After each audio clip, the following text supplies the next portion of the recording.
राधे राधे।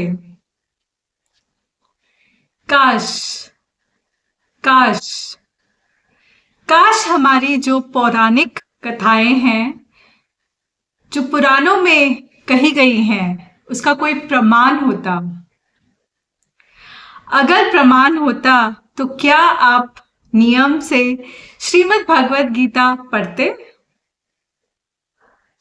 मैंने तो उन पौराणिक कथाओं में अपना दिल ढूंढ लिया है। मैं उन पौराणिक कथाओं को सच मानती हूँ, इसीलिए मैं भी नियम से श्रीमद् भगवत गीता का पाठ करती हूँ। रोज नियम से एक या दो श्लोक या एक या दो पन्ने श्रीमद् भगवत गीता के पढ़ती हूँ। तो आइए मैं आपको वो कथाएं सुनाती हूँ जिससे मुझे प्रेरणा मिली है। तो चलिए शुरुआत करते हैं।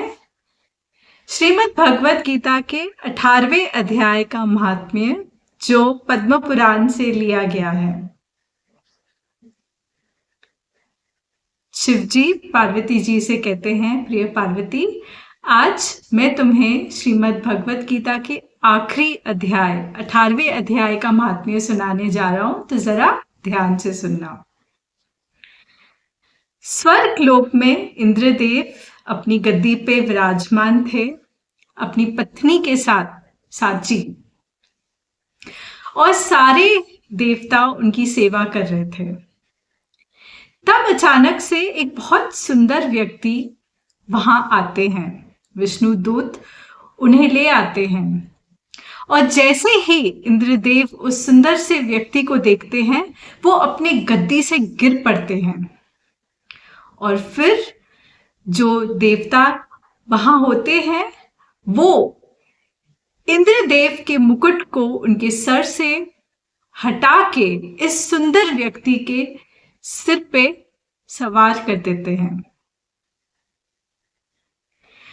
और फिर बहुत सारी पूजा और मंत्र का उच्चारण होता है। सारे ऋषि मुनि वहां आते हैं, और सारे गांधर्व और अप्सराएं आती हैं। वो गाना गाते हैं, नृत्य करते हैं, और एक नए इंद्रदेव वहां पे उस गद्दी पे विराजमान हो जाते हैं।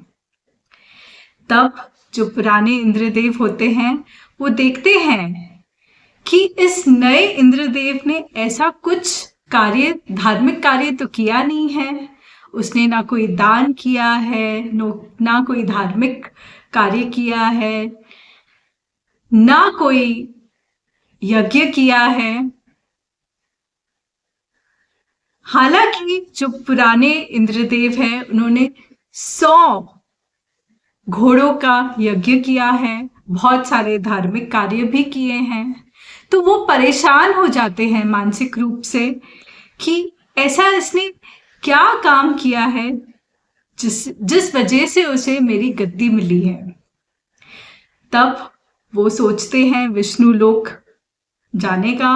वहां भगवान विष्णु से वो पूछते हैं कि हे प्रभु, आपने इस नए सुंदर व्यक्ति को मेरा इंद्रलोक कैसे दे दिया?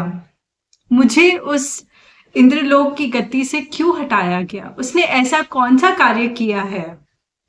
तब भगवान विष्णु कहते हैं कि उसने नियम से श्रीमद् भगवत गीता के 18वें अध्याय का पाठ किया है, और उस कार्य को करने की वजह से उसे वो पुण्य मिला है जो कोई दान करने से मिलता है, जो कोई धार्मिक कार्य करने से मिलता है, या कोई यज्ञ करने से मिलता है।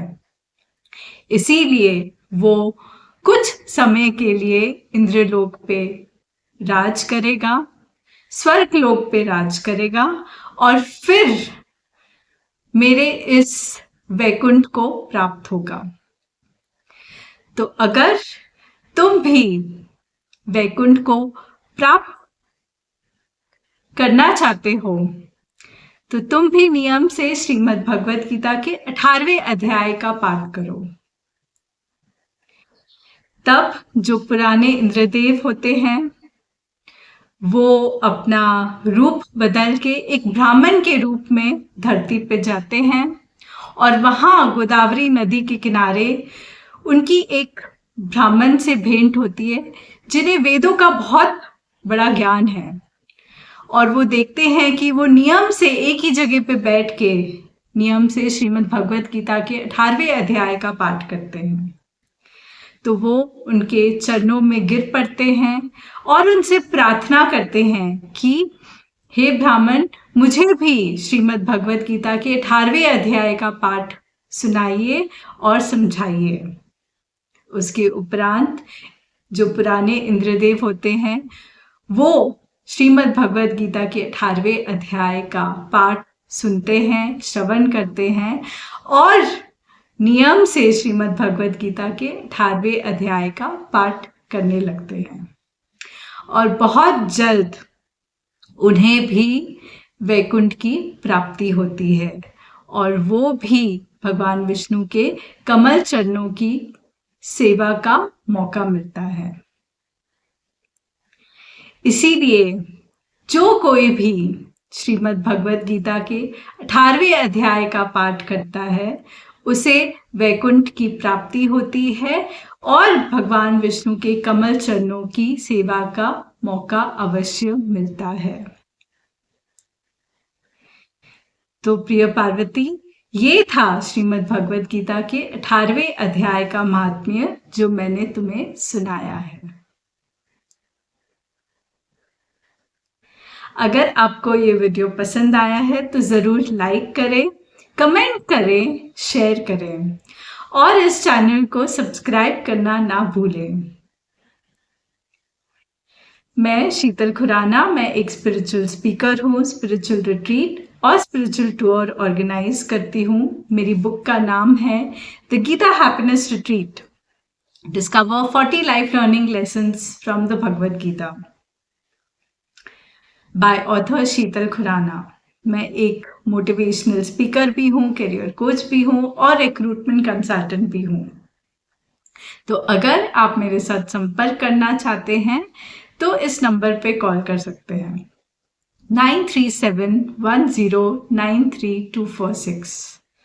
और इस वीडियो को अंत तक देखने के लिए आपका कोटि कोटि धन्यवाद।